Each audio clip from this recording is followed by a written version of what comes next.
두뇌 활동과 관련된 뇌파는 어떤 연관성이 있을까요? 우리 뇌파와 우리가 두뇌를 가동하는 그 능력하고.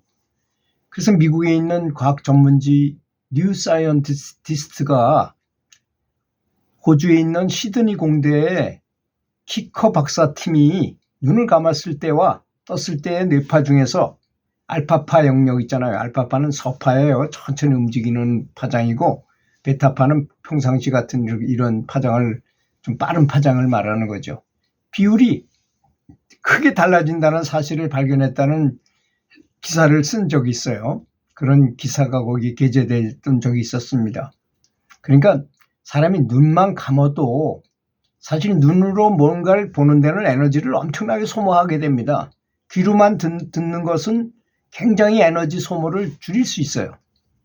그러니까 사람이 뭔가 눈으로 보는 건 우리는 그냥 평상적으로 매일 그냥 아무 의미 없이 보는 것 같지만 엄청난 에너지가 뺏기는 것이에요, 사실은. 그래서 옛날에 정말로 진심으로 돌을 닦는 사람들은 눈을 감고 많이 살았다 그래요. 삿갓을 쓰는 이유도 멀리 안 보기 위해서예요. 조금 볼수록 더 에너지를 조금 소모하기 때문에 그런 거예요. 말을 하는 것도 마찬가지, 말도 줄이고. 되도록 말을 안 하고 열심히 수행을 했다고 합니다. 큰 스승들을 보면 그렇게 했어요. 눈을 감으면 무려 2~3배나 많은 알파파가 나타난다는 것이죠. 뇌파가 아주 서파가 된다는 것입니다.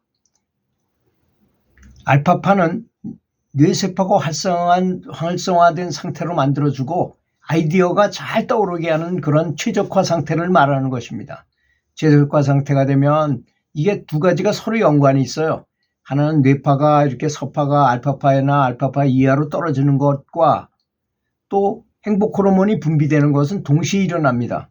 이 알파파가 되면 뇌 속에서는 자동적으로 행복 호르몬을 분비시켜요. 그래서 뇌 속이 최적화 상태가 된다는 것입니다.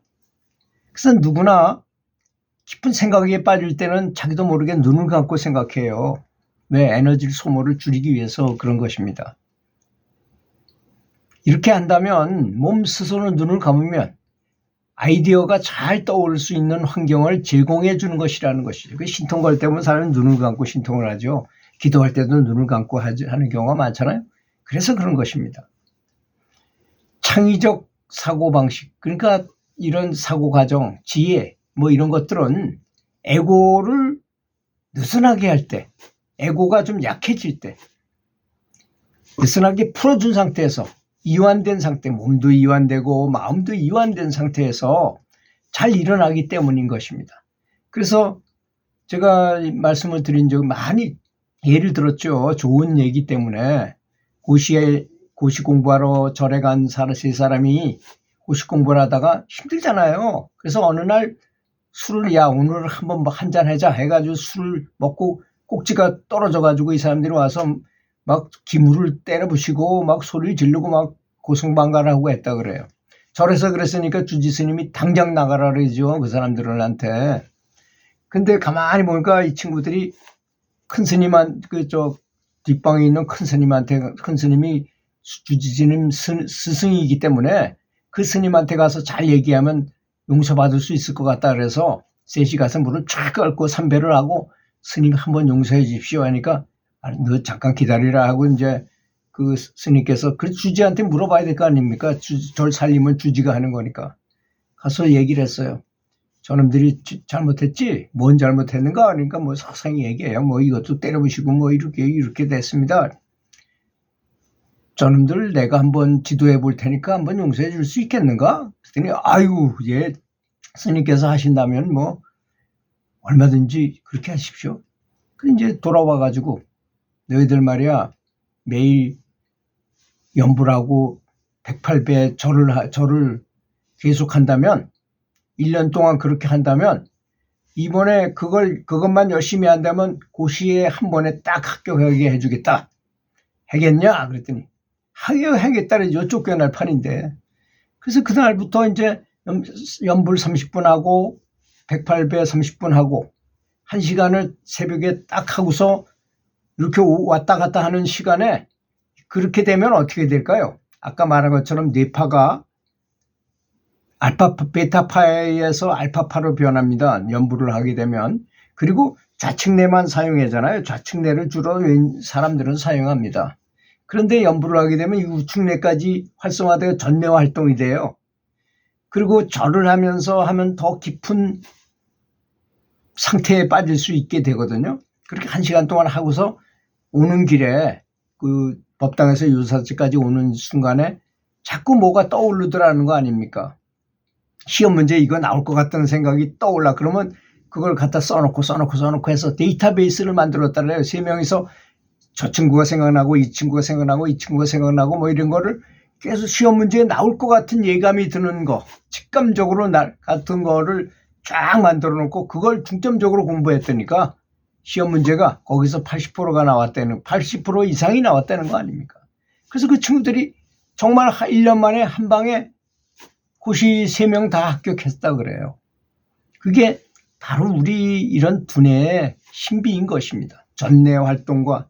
그래서 이 우측뇌에는 이 왼쪽 뇌보다 좌측 뇌보다 9배는 더 강력한 기억 능력도 있고 포토카피 능력이라는 게 바로 그러잖아요. 사진 찍듯이 딱 찍어가지고 거꾸로도 외울 수 있고 바로 사명대사께서 일본에 가서 하셨다는 그 휘장을 쫙 보고서 그걸 다 거기 쓴 글을 이렇게도 읽고 거꾸로도 읽고 막 그랬다 그래서 깜짝 놀랐다는 거 아닙니까? 일본 사람들이 바로 그런 능력이 우측뇌에는 있다는 걸 말하는 것입니다.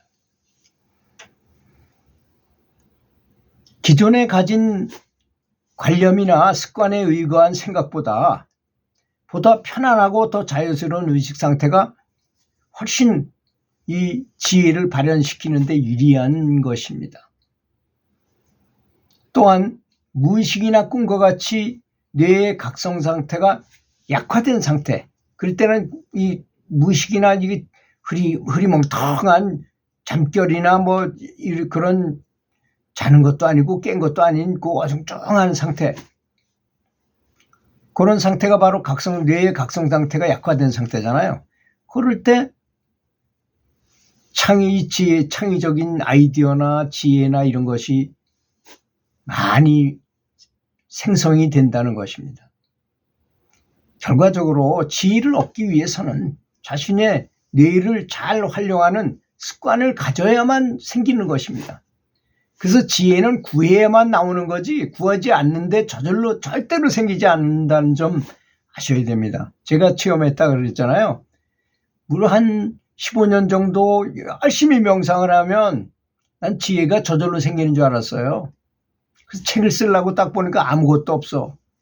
뭘 쓰려고 보니까 아무것도 생각이 안 나. 지혜가 정말 없더라고요. 하나도 없어요. 그래서 그때부터 지혜를 찾고자 하는 명상을 또 했어요. 그래서 책도 보고 연구도 많이 하고 계속 고민도 하고 지금 여기서 말한 것 같은 상태를 많이 추구했어요. 그리고 실질적으로 지혜는 구해야만 얻어지는 것입니다.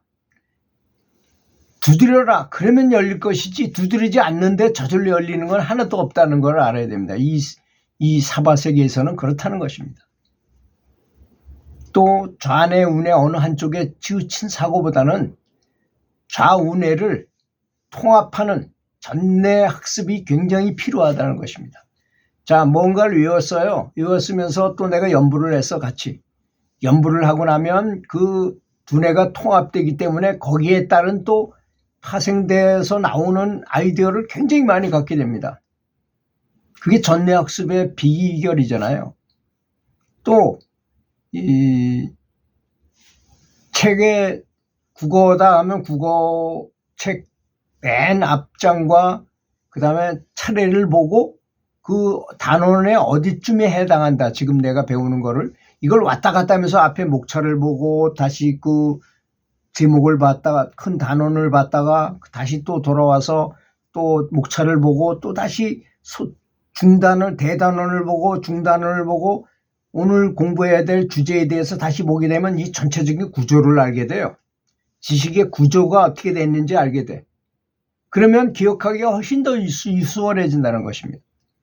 이게 어디쯤에 있는 어디에 붙어 있는 거구나. 그러면 어떨 때는 답을 모르는데도 불구하고 전체를 알기 때문에 답을 알게 되기도 해요. 거꾸로. 그런 지식망이라는 게 생겨서 그런 것입니다. 그리고 그렇게 되면 궁금증도 더 많이 생겨나요. 그래서 그런 걸 보고 갔는데 오늘 뭘 배울까? 한강 유역에 문명이 발생한 뭐라 그러면 그게 뭘까 하고 갔는데 선생님이 다 설명을 해줘. 아, 그거였구나. 이렇게 하니까 재미도 있게 된다는 것이죠. 구조를 이해하게 되고. 그래서 자신의 뇌를 믿고 활용을 많이 해라. 그것이 지혜를 얻게 되는 시작과 끝이라는 것입니다. 저절로 되는 건 없다. 또 들뜬 의식 상태보다는 집중된 의식을 유지하는 것. 계속 뭔가를 골똘하게 생각하는 것이 굉장히 필요하다는 것입니다. 그러면 지혜를 가진 지혜가 많은 사람이 지혜로운 사람이 될 것입니다. 들어주셔서 감사합니다.